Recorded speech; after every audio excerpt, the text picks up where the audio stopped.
Take it option.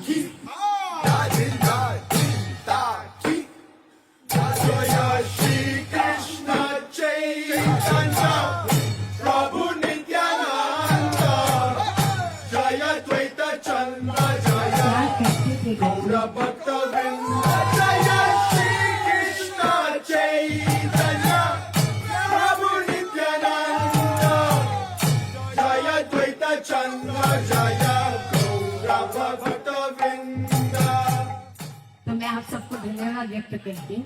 आप सब मेरी